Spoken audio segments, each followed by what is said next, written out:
Welcome to Ali Fitness Podcast, a weekly production all about bringing health into fitness. In 2011, Cavin Balaster sustained a severe traumatic brain injury that left him comatose with less than a 10% chance of ever regaining consciousness beyond a persistent vegetative state. He didn't even walk, eat, talk for about at least a month or maybe even 2 while he was in the hospital. He was breathing from a tube in his neck, receiving nutrition from a tube in his belly, and his left hand was completely flexed inward. Today, Cavin is a speaker, author of How to Feed a Brain, a blogger, coach, and a podcaster. Cavin, welcome to the show. Thank you so much, Ali. It's a pleasure to be here. So it was amazing to have met you actually at Paleo FX, and I wanted to spend more time, but it was just a crazy time, and I'm so glad to have you on the show today. And it was actually amazing timing for me, and I haven't actually shared this story with you, which I'd love to do now. I met one of your editors, and she was wearing sunglasses. I mean, to be honest, I didn't even notice because I actually often wore sunglasses inside, and I sort of stopped myself because I thought it was a bit sort of rude. And anyway, I got talking to her and I saw your book on the table. I'm like, can I just quickly read this? And she's like, well, actually, yeah, here. So I started reading it and she said, why are you so interested? And I said, well, actually, I had a fairly bad injury a year ago. I fell off my bicycle and hit my head quite hard as well as my shoulder. And then we got talking and I said, I can't handle this light. And she said, well, that's why I'm wearing sunglasses. I said, I always wear sunglasses inside because the light really affects me. And she said, have you seen a neuro-optometrist? And I said, I didn't even know what one was. And anyway, long story short, I have now and I am feeling amazing. So I can't wait to talk to you a bit more about that. But before we get to that, what were you doing up until the age of 27? The life story. All right. We're going from like way back in the day. You don't have to tell us about the nappies, but I guess what I wanted to know is how has your life changed? It's a lot. So before my injury, I ran a sound equipment rental company. I had a recording studio in my apartment, my ground floor duplex in Brooklyn. I rented sound equipment for events throughout the 5 boroughs. And it was much different life. I was also bartending, living the life in New York as a 20-something-year-old. As you said, I sustained a severe traumatic brain injury. So I was on a rooftop water tower and I fell from that, was rushed to the hospital, put on life support, and was in a coma. While I was in a coma, I was diagnosed with a diffuse axonal injury. And if your listeners want to Google that real quick, you'll see that source after source after source, they all say pretty much the same thing. 90% never wake up. And of the 10% that do, most remain in a persistent vegetative state. So yeah, it's beautiful that I'm alive. I wake up every morning and I search for appreciation, which I think we all can do, There's so much in this life to be appreciative of. My life has certainly changed enormously. So, often people come at me for seeing the bright side of my injury, for seeing the positives of my injury. And really, I now have superpowers in my own mind. I am able to positively affect more lives in a greater way, which to me is the purpose of life. That's awesome. I don't know where to start, but after the injury, what happened? What did you do? How did you feel? How did you approach the next couple of months? So waking from a coma, it's I woke up. My first memories, apparently I woke up before this. I actually had 2 comas. So the first time I was in a coma was because I had a severe brain injury. And then I woke up about 2 weeks later and I was awake and I was corresponding with people and there's videos of me during that time, but I have no memory of it at all. And then at one point I developed breathing problems and was put into an induced coma. It was after waking from that second coma that my memories vaguely begin. So they were very, very foggy memories. And that's how I experienced them. I continued to be in a fog for quite some time until I was introduced to a nutritional protocol. And that was almost a year after my injury. And suddenly I began to regain some clarity. So the reason I was steered towards this protocol was because a test was done that showed that I had low protein levels. And that didn't make sense to me. I ate meat with every meal and I had a protein shake every morning. The thing was, I was not absorbing the nutrients that I was eating. Is your audience familiar with leaky gut? Yeah, but I mean, go into it, definitely. Yeah. So essentially, the food I was eating, it would enter into the bloodstream undigested. So you have a gut lining. Your food's partially digested in the stomach, and then it's passed on to the small intestines. And it's in the intestines where it's broken down into amino acids, glucose, fatty acids, minerals, vitamins. And those individual nutrients, they pass through the gut lining into the portal vein, where the blood goes, oh, I know what this is. This is choline. Let me take that to the brain. And like, here's some CoQ10. Let's take that to the heart or whatever, right? With leaky gut, now entire food particles, undigested food particles, are able to pass into the bloodstream undigested. And when that happens, an immune response occurs, as if like you had a splinter or anything else foreign in your bloodstream. And when that happens, inflammation occurs, it gets red, it gets swollen, inflammatory cytokines are sent to the area.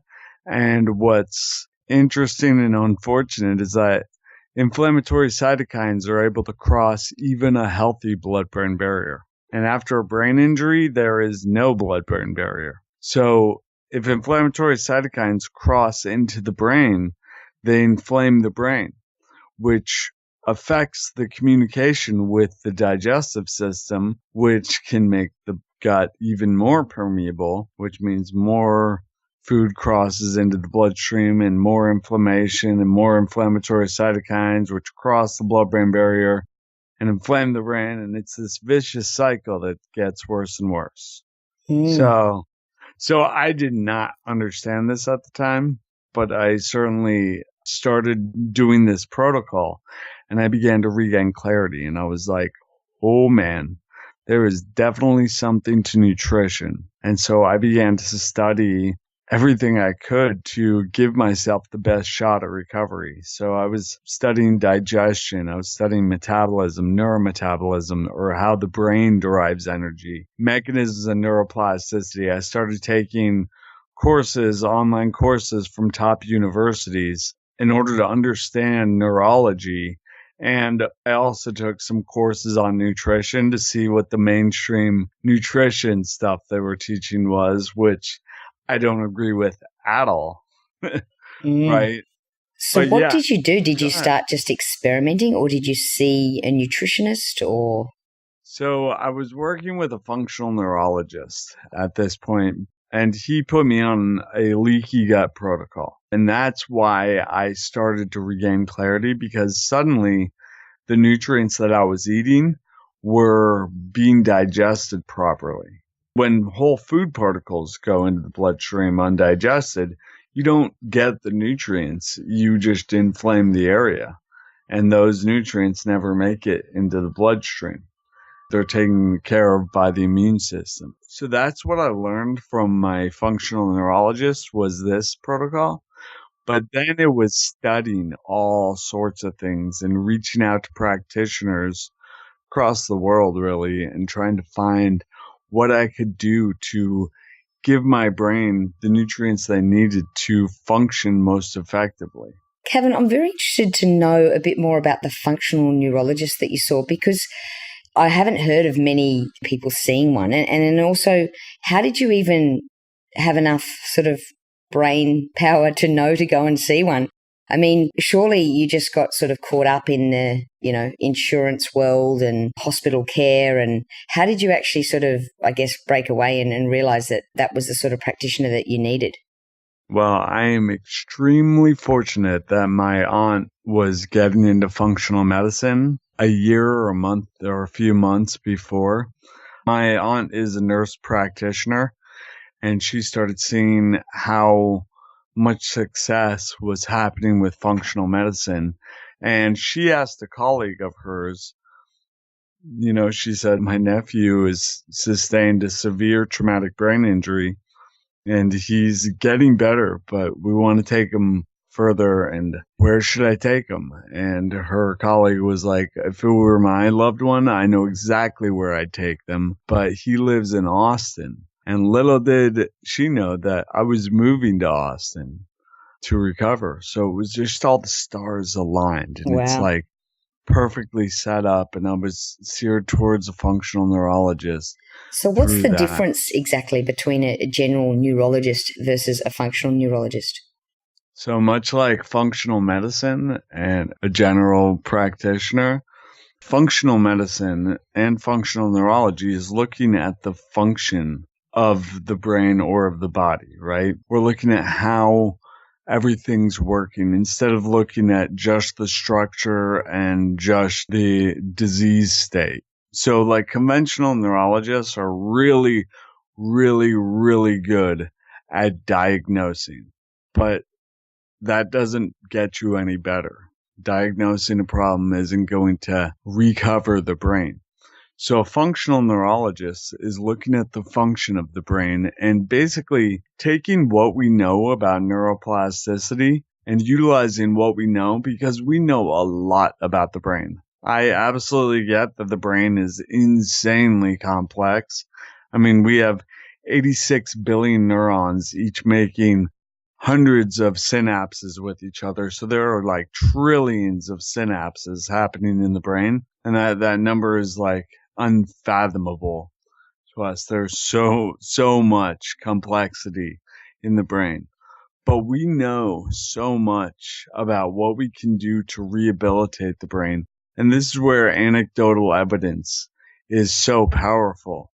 With conventional neurologists and conventional medicine, it's usually that anecdotal evidence is not enough, and we can't guide our treatment based on anecdotal evidence. And so anecdotal evidence is like, we've seen this work in practice, and it gets dismissed sometimes as, well, that worked once, but you start doing that and it works. We have protocols that work for somebody, and there's no risk involved. Yeah, we're going to try that and see if that works.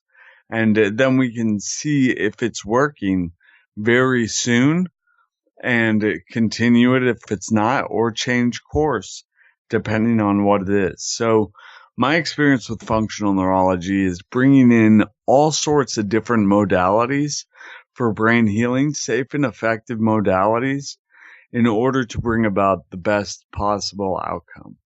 Awesome. And so what was your nutrition protocol that actually worked for you? And so there was a lot of trial and error going on there. I was researching, like my life depended on it, because it did.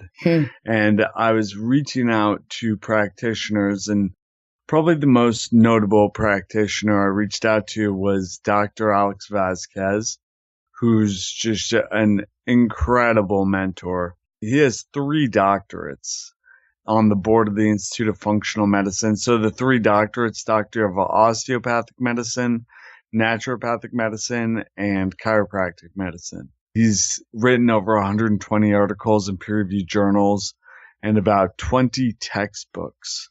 20 textbooks. So anyways, at the time, he was also an adjunct professor at Bastyr University, and he made online resources available to his students, which I happened to stumble on and was able to learn from these university level courses about how I could, heal myself. And this was not telling me specific nutritional stuff, but I reached out to him to thank him for making these resources available. And he invited me to a conference, and I got to meet him in person, and we stayed in touch. Fast forward a bit, at one point I asked him, I'm looking for a resource that really goes into the metabolism of the cells of the brain, so neurons and glia. And I'm like, can you point me to something? And he said, no, you know what? I can't point you to anything. And I was like, what? You, like, if anybody knows, you would know. And I said, Alex, you need to write that. And he said, no, you know what? You do.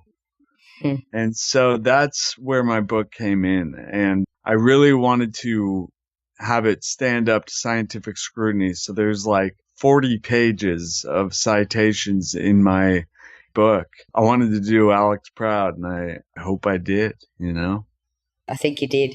In Thank fact, you.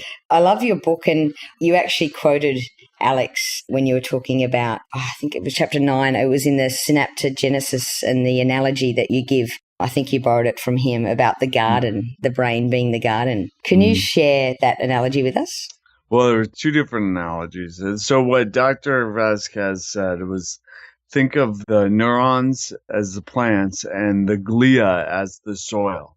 I'm changing that analogy these days because the way I think of brain plasticity is as a garden as well. When I present, I have people in the crowd close their eyes and imagine their brain as a garden. And imagine you have 86 billion plants in your garden because you have 86 billion neurons in your brain. Your thoughts are like the seeds, and your attention, that's the sunlight and water. And if you ask anybody who understands neuroplasticity, any neurologist, neurobiologist, any functional neurologist or neuroscientist, they'll tell you the pathways you give your attention to, those thoughts you give your attention to, those seeds you give your attention to, they grow and they get stronger and they synapse with each other.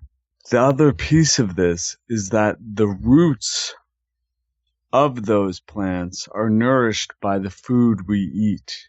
So if you look at the cover of my book, there's flowers in the head, and then the stem goes down through the esophagus, past the stomach, and then roots out in the digestive system. And that's how I think of how our brain derives nutrients. And that is how our brain derives nutrients. That's how our body, how our everything gets the nutrients, is from our digestion. Yeah, that's a really cool drawing too. I could talk to you about nutrition all day. Was there a conclusion that you came to in terms of what worked for you? Yeah. As far as like nutrition goes, that's what I put together in the book. I wanted to create the resource I wish I had. So I definitely slogged through a bunch of different protocols that didn't work. But basically, all of it was on the paleo template. But of course, you can paleo in a really junk food way. You know what I mean? Like Totally. I'm guilty of doing that at like Paleo Effects and these conventions where you get all this like paleo junk food, you know? And so on top of that, just getting the ratios right and supplying the right produce and the right amount of protein and fats, and including things that I didn't know to include. For example, kelp and dulse and other sea vegetables. Most Americans get their iodine from salt because we fortified the salt. But iodine is found in sea vegetables in large quantities. And I like getting my nutrients from food sources, not from So isolated just to clarify, nutrients. Kevin, there's no iodine in sea salt though, is there? I'm not sure. I'm not sure I about could be that. wrong, I but I don't don't think think there so. is. And so that's why I think people on a ketogenic diet actually miss out on iodine because, like you said, they miss out on that kelp and the seaweed. I think you're totally right. Yeah. Yeah, which is why we've fortified our salt with iodine, you know. So I'm a huge fan of sea vegetables, but nobody eats sea vegetables. So I put together a supplement handout of supplements I take, you know, and sea vegetables are on there for sure because I tried eating sea vegetables regularly And I do it for a little bit and then they stay in my cupboard for a long time. Yeah. I mean, you've got a great supplements list downloadable on your website. What are the recommendations? I mean, people, if they want to find out all your recommendations for supplements to help the brain, can go there. But actually, what is that supplement exactly? And then what other supplements would you recommend? So I like switching between dulse and kelp just to make it easy for me. I like giving variety of vegetables always. That's why I switch between those every day. Other supplements that humans just don't get in this day and age is organ meats as well, right? Most people don't eat organ meats a few times a week. And if you think about it, we used to eat the entire animal, the whole thing, right? I was just hanging out with some people from KetoCon, which just happened here in Austin, and I took them to this restaurant that actually has an odd bits menu of organ meat stuff. We had some organ meats, Only in Austin, right? And Europe. Europe has a True. lot of organ meats too. But yeah, it was great, The taste of it was not that favorable to a lot of people who were there. Nowadays, I'm like, oh, this is great, They need to be cooked to perfection, right? You need to have it done very well, which is why you find organ meats in really expensive restaurants that are doing it right. So I don't eat organ meats every day or a few times a week, but what I do is I supplement with organ meat capsules. You can find those on my website. And I think if you go to feedabrain.com/organ meats, it'll take you to Ancestral Supplements, and you can use the coupon code FEEDABRAIN for 10 or 15% off. Great. Excellent. Thanks for sharing that. Absolutely. So what else would you recommend? Fish oils are always good. I'm a huge fan of fish oils, specifically DHA. So DHA is a conditionally essential fatty acid. Omega-3s are not created equal. Fish oils, honestly, aren't created equal. If you have a fish oil supplement and you look on the back, it'll say EPA and DHA, and it should give you amounts for each of those. Yet there are a lot of supplements on the market where they don't give amounts for each of those. And that's a red flag right there. You need to know how much EPA and DHA you're getting, especially DHAs, what you're looking for brain health. And what do you look for? What sort of number and ratio? I work with clients who often have a loved one who has been in a coma or who is in a coma. And what has been shown in the research is that you can go up to 6 grams of DHA alone, and that's absolutely safe. That can translate to upwards of 11 or 12 grams of fish oils. I personally have a gram or two a day of EPA and DHA. Okay, great. And I know you're a big fan of CoQ10. Why do you find, and you mentioned too that the liquid version is good, why does that help? CoQ10 is a cofactor for metabolism. So for what creates our ATP, CoQ10 really assists in making that happen. So I'm a huge fan of it, and the upper limit of CoQ10 is massive. So CoQ10 is great. And again, you can find CoQ10 in organ meats and in large amounts, especially in the heart. But again, nobody eats organ meats. So CoQ10 is just a great addition. Great. And anyone who wants to know all about those supplements can download that. Cavin, I really want to talk to you too about your experience with the neuro-optometrist. Nice. I really appreciate that. I actually just got back from presenting for the neuroplasticity of visual processing, which was done by Dr. Debbie Zielinski. And she is changing the game of neuro-optometry. And most people are like, what is neuro-optometry? Let me talk about that a little bit. imagine this, or actually, this is the way it is. Your brain has 12 cranial nerves, and cranial nerves are essentially like superhighways that bring information to your brain and take information out of your brain. So the superhighways to and from your body are the 12 cranial nerves. You have 12 of them, right? One cranial nerve handles all of your enteric nervous system. It handles your digestion, handles your throat. That's the vagus nerve that I'm talking about. That's one cranial nerve. You have 12, and 4 of them are dedicated to your vision. So 1/3 of the superhighways from your brain go to like 0.1% of the real estate of your entire body. Wow. That's extremely significant. So our eyes are the window to our brain. We've heard the eyes are the window to the soul, which I think they are also, but they're literally the window to our brain. We can see in so many ways how the brain is functioning through involuntary eye movements and testing through vision. And additionally, we can influence neuroplastic change through vision therapy. So a neuro-optometrist, a really good neuro-optometrist, is going to guide you through certain exercise to stimulate certain areas of your brain.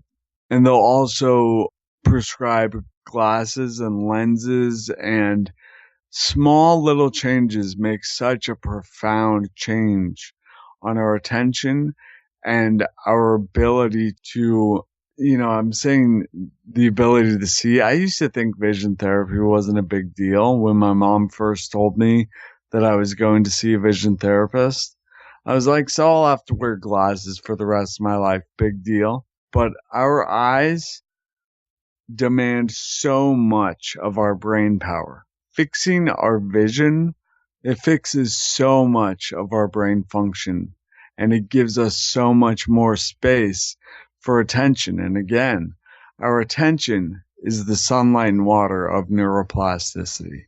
And did you have like a moment where you had this relief that you could sort of see properly, or was there something that just was amazing for you? No, I still can't see properly. But better? Absolutely better. Yeah, I used to wear a 9 diopter prism, and diopter is a visual unit. And now I'm down to a 4, and I'm working with Dr. Zielinski. I think we're going to get to a 0 at some point soon. So I won't even need glasses. Sweet. I've been meaning to ask you, have you heard of Axon Optics? I have not. Okay, I'm not an affiliate or anything like that, but I got recommended these glasses. You have to order them, and you can actually get prescription ones as well. You order them online, but basically they reflect the light. So I think I mentioned to you I had very sensitive eyes, and they're like rose-colour glasses that reflect the light. They make them for inside and for out. They took away my headache. I didn't even realise that I had a constant headache. Wow, that's amazing. They are a life changer for me. I mean, yeah, check them out. I mean, I guess it depends on what your issue is, but yeah, changed my life. Yeah, I'm taking a little look. It's pretty cool using FL41, which is a filter that's used. So a really great neuro-ophthalmologist actually recommended these to me. Yeah, so I don't know. N=1, I like them. Nice. I think the tints are good, but I also think, and this is something to really think about with neuroplasticity, is that what we do to, just give us relief, like if we put on glasses and it's like, I feel so much better, right? Those glasses are going to act as a crutch, essentially, and we don't want to rely on them forever. So moving the needle and rehabilitating the brain so that we're not dependent on the crutch forever. That's the point of a crutch, right? We use it while we heal. Exactly. yeah, it's great that you got those. We got to get you working with a really good neuro-optometrist to get you to not need them anymore. Exactly. And that's my aim. I also want to move on and talk to you about the emotional side of a trauma. I mean, I can't even imagine. In fact, I actually have been in a coma myself, but I was 9 and I got hit in the head with a golf club. So I don't really remember that much of it. So for me, it wasn't really that emotional, or maybe it was, but I've blocked it out. But I wonder, you mentioned 2 practitioners that really helped you. You haven't mentioned anything about a psychiatrist, a psychologist. Did you have help? How did you deal with it? There's so much to that, and thank you for asking about it. Because, I mean, really any debilitating condition, anything that really changes your life and forces you to go down an entire different path, it's not easy. I had therapists, not like a psychotherapist or anything, but like actually my speech language pathologist was a huge help to me throughout the time of me regaining my abilities and going through the losses that I had. You know, what I said with that analogy, our brain is our garden, our thoughts are the seeds, our attention is the sunlight and water. And the thing is, we all have weeds in our garden. We all have, habits we'd rather not have. We have thoughts we'd rather not think. We have stories that we ruminate on that are painful. And the thing is, we can't reach in and pull the weeds. It doesn't work that way. Not without brain injury or brain surgery. And those aren't any fun. But what we can do is we can give our attention to the flowers we want to grow and not the weeds. I'm not saying ignore the weeds and pretend they're not there. I mean, if you do that, they'll eventually overtake your garden. What I'm saying is not giving them the bulk of your attention. Your attention belongs on the flowers you want to grow. And what's cool about this analogy is it works for just about everything. It works for relationships, for business, for politics. We don't change things by destroying the old. We change things by creating the new and giving our attention to the new. And after a while, the attention shifts from the old that wasn't working, from the weeds to the flowers. And eventually those roots take over the roots of the weeds. And that's how we grow a beautiful garden. So how did you put that into practice then? I just find it so hard to relate, to see how you couldn't have just lay there and just thought, nah, it's not worth it. Why should this have even happened to me? Honestly, it was finding purpose. It was finding meaning in my life and my circumstances. And instead of just thinking of things as a unfortunate series of events that landed me with less abilities and all of these negative aspects of life, at one point I was able to shift my view. And actually this happened early on. Again, I couldn't eat, walk, or talk, and my left hand was entirely flexed inward. I was a musician. I played guitar and I sang. But now my left hand doesn't work and I can't talk. So I'm looking at my circumstance. I'm like, my life is over. And that was hard to swallow, But then I don't know how. Actually, I know that my friends and family that were there for me played a role in getting my head out of the gutter and being like, you know what? I'm on this ride either way. I can go on it kicking and screaming the entire way, or I can recognize that it's an adventure. And adventures suck sometimes, but adventures get better, It's the ride. It's learning to accept the journey, and learning that acceptance was so key. And acceptance is not giving up. Acceptance is understanding that you can't change this current moment. What you do in this moment may change the future, but right now is what it is or is what it was. This is all coming from the past, which has brought about what the present is. And the future is determined by what we do in the present. If I sit here and mope and feel despair and anger in my circumstances, it doesn't change my trajectory. So it's kind of understanding that it's not useful for me to just be angry or to give up or to not try, and instead to push forward to make a change in my life. And what that meant, at first, the purpose came from my friends and family, as I said. My mother was there within hours. My friends came and visited just about every day. And that meant so much to me. So I was getting better for them at first. And then at one point, I realized that I could make a difference. I was talking about how Dr. Vasquez invited me to the International Conference on Human Nutrition and Functional Medicine. Yeah. Well, at that conference, there was a day dedicated to the brain. And Dr. Vasquez said, he was like, hey, I'm going to grab a cup of coffee. You want to come? And I was like, absolutely.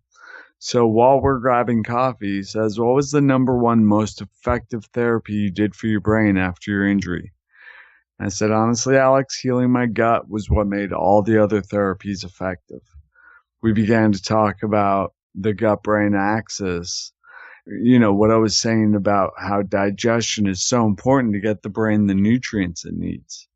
As we were talking, he says, man, we need you on stage. How do you feel about being on stage in about 20 minutes? And so the next thing I knew, I was up there giving an impromptu presentation to a room full of practitioners and students, really the future of medicine. And I finished up. Dr. Vasquez said a few words about a patient perspective, and the crowd began clapping. And I looked over and I saw everybody clapping, and I realized that I could make a difference. And that's when my path began to crystallize. And that's where the purpose came in really heavily. And my path became clear. Cool. Cavin, that's an amazing story. And thank you so much for sharing that. I know there's a lot of people out there now with brain injuries, or if not them, a close relative, or even not so much a trauma, but Alzheimer's, Parkinson's. I've heard you talk about the statistics with that. Do you know sort of what we're looking at now? Oh, man. You're going to make me look stuff up. It's high, right? Yeah, it is high. It's a big number. Yeah, it really is. So, do you know? Yeah, here we go. Oh, come on, you meant to pretend that you know off the top of your head. All right. You want me to pretend that I know off the top of my head? Cool. So, yeah, in the United States alone, there's 2.8 million people who have one a year. And that's just of the ones that are reported. So there are many more brain injuries. I mean, I've had at least 2 before mine that put me in a hospital. And so many people, how many times concussions happen and they're not diagnosed, you know? If you lose consciousness, you had a brain injury. And there are so many times when people lose consciousness. And even in sports, it's just like they put them on the side, and if they come back, cool. Maybe they'll sit out the game. Sometimes they don't, which is extremely dangerous. Many don't get diagnosed. So if you had to leave our audience like with one bit of advice, apart from go and get the best book out there, which is, and I've heard you say this, it's really for anyone with a brain, right? It's all about how to feed a brain, nutrition for optimal brain function and repair. So it's going to suit anyone with a brain. That's exactly right. Yeah, and same with my podcast. My podcast is called the Adventures in Brain Injury Podcast. And it's recently our intro has been, this is a podcast for anybody with a brain who wants to learn how to optimize their brain function and upgrade their lives. So if you could tell us one thing to do today to change, what would it be? Depends on what kind of listeners you have. So tell me about your listeners. Yeah, so a lot of our listeners are reasonably fit, not necessarily healthy though, and that's why they're listening. Okay, well, first, exercise is great, but yeah, don't over-exercise. Don't be taxing your adrenals. But exercise is extremely beneficial to the brain, so keep on doing what you're doing there. We should get our heart rate up and sweat every day. The other aspects, I would really recommend getting on some high-dose DHA. I mean, if anything, for brain protection. If you are playing contact sports or anything of that sort, it is extremely neuroprotective to have omega-3s on board. So I would certainly recommend that. And then the most important thing, the healthiest thing we can do for our brains, our bodies and souls, is to enjoy our life and to do so sustainably. So enjoy your life, but that doesn't mean like do whatever you want and like throw caution to the wind and eat Twinkies. But it does mean, don't take everything so seriously and share the love and enjoyment that you can have. That's what life's all about. Awesome. Thank you, Cavin. And before I let you go, a question that we ask all our guests on the show. Have you got a tattoo? That's awesome. No, you know what? All of my friends have tattoos, and it's almost like my tattoo, my rebellion to not have a tattoo. Awesome. I love it. Great. Do you? You have to listen to the podcast where they ask me that question. All right. Awesome. Yeah. Thank you so much. Thank you.